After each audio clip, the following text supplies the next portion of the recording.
Hi, everyone, and thank you for waking up with us on this finally Friday morning. I'm Jordan Schreier here with Lisa Bedell, and we're just getting started with your news and weather to the top of the hour to help you plan for your day.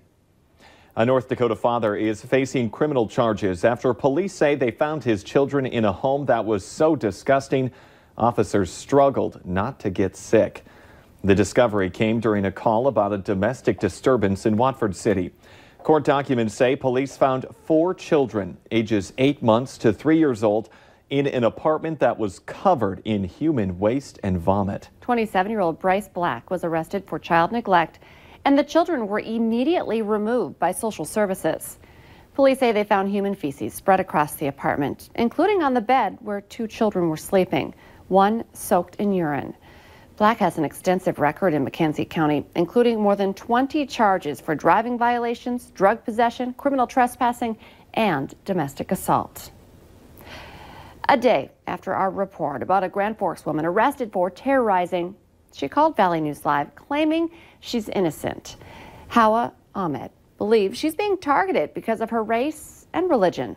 The 26-year-old was arrested for threatening to cut 3 people with a knife and to slash their tires and break their car windows. We obtained documents showing Ahmed has a criminal history in North Dakota, Minnesota, and Iowa, including third-degree assault and giving a peace officer a false name.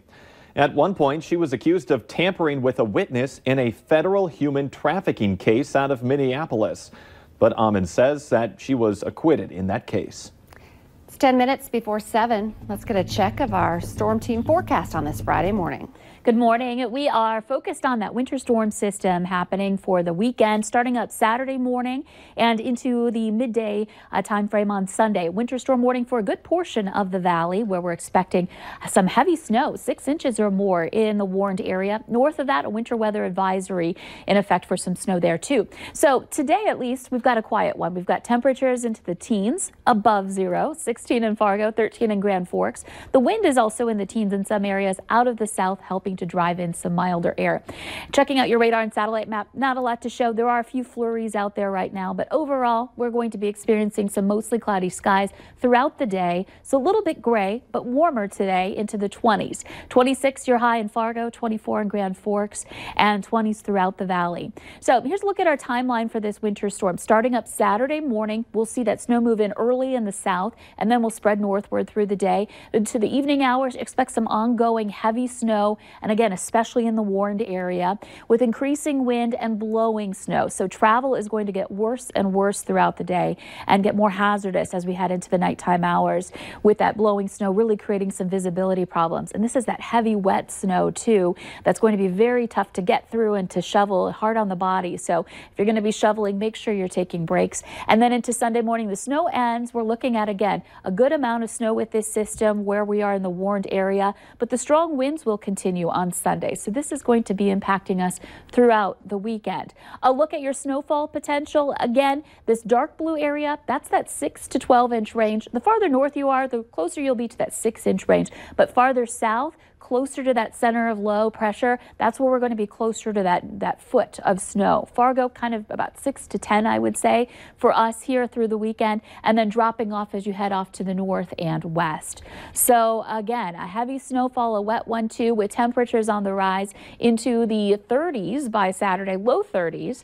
And then heading into next week, a break on Monday. We'll get to the 20s, and then the next system moves in, and this one's going to be a big snowmaker. There might be some rain with this one too, as temperatures will be warmer. And don't forget this weekend as well, in the middle of a winter storm, another sign of spring. We're going to turn our clocks forward an hour with the start of daylight saving time.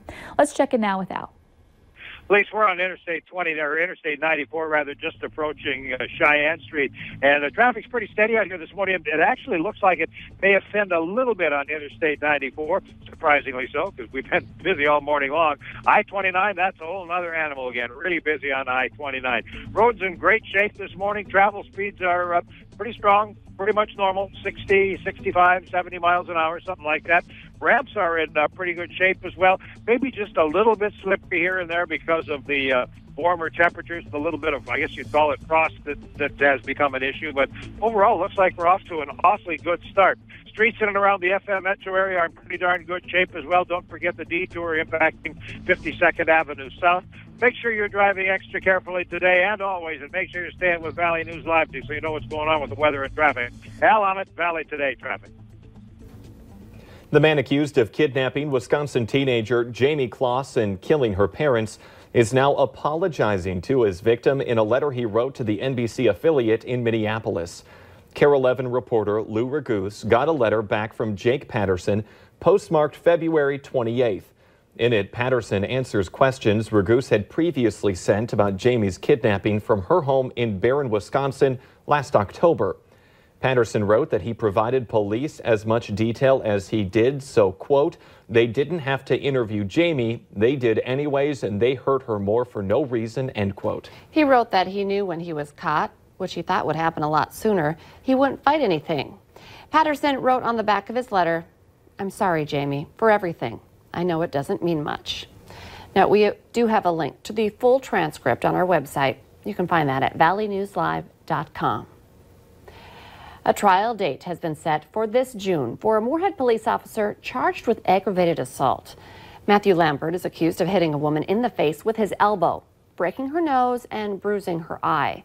The woman had been arrested last September after a disturbance at Buffalo Wild Wings involving a gun. Court documents say Fargo police were later called to the hospital after Lambert said that he tackled the woman and she hit her face on the bed. Lambert is suspected of hitting 47-year-old Jennifer Thomas with his elbow while she was handcuffed. He's currently on administrative leave. This week's Valley's Most Wanted is 20-year-old James Murphy. Police say he's wanted out of Cass County for unauthorized use of a personal ID. You should call your local law enforcement if you have any information on him. The price of fixing water main breaks this winter is piling up in the city of Fargo. There have been 5 this week alone, and those repair costs aren't cheap. Public Works officials say, depending on the break and the type of street, it can cost anywhere between $5,000 and $8,000 per break. Officials say the cost is picked up by a general fund budget, which are still tax dollars, but not a special assessment for the neighborhood where it happened. The chances for spring flooding in the valley are getting worse. The latest flood forecast shows there's a 95% chance that the Red River in Fargo-Moorhead will go above 31 feet, which is a foot above major flood stage. However, Public Works Supervisor Ben Dow says there's new protection in place to keep homes and businesses dry. Back in 2009, the Red River in Fargo hit a record 40.84 feet. Since then, the city has bought out 240 houses to make way for levees and flood walls.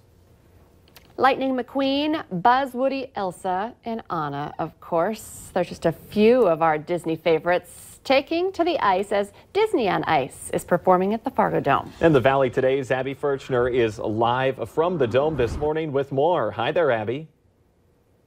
Hi guys, it's going to be a magical weekend here at the Fargo Dome as Disney on Ice presents World of Enchantment. So you're going to want to come out and get your tickets. But I'm here with DJ Weiss, who is the tour coordinator. And we have another performance we want to, of course, wrap up with. What are we going to be seeing here? We're going so big this morning because we got all of our friends from The Little Mermaid, Ariel, Flounder, Sebastian, with my favorite number, Under the Sea. I've been fangirling about this number for literally all morning. Yeah, so let's just watch it. Here we go.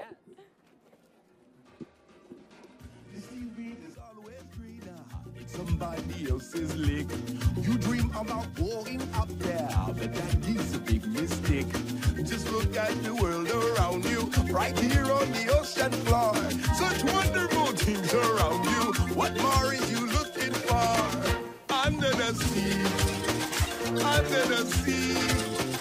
Darling, it's better down where it's wetter. Take it from me. Up on the shore, they work all day. Out in the sun, they slave away. While we be boating to floating under the sea. Let's go, man. Hit it. All right. Slap door shell. Let me hear that rhythm. Yeah, the sea is shaking. Rock those reefs, man. Oh, yeah.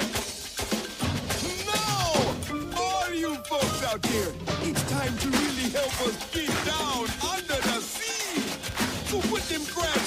together and let's make some rhythm. Yeah, man. Hey, all of you, way up there near the surface. Come on, let me see those fins are flapping. That's it. That's it. Everybody. Oh, ho, ho. You got it now. Just keep it up, because we're moving on.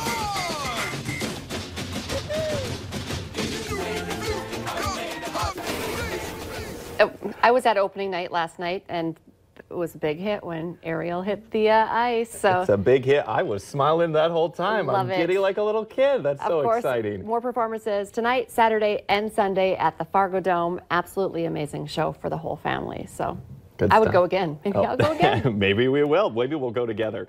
But let's get the answer now to our question of the morning on Facebook. Here's today's question. A new study shows that you'll consume 15% more calories while you do this if you're eating. The answer is looking at your smartphone. And of course, so you're going to want to look at your smartphone and keep track of the winter storm. That's right. That's moving in tomorrow. Today, warmer, mostly cloudy, a high of 26. But keep in mind, we've got that winter storm warning in effect for Saturday and Sunday. The Today Show and CBS This Morning are just about to start, but the Valley Today rolls on.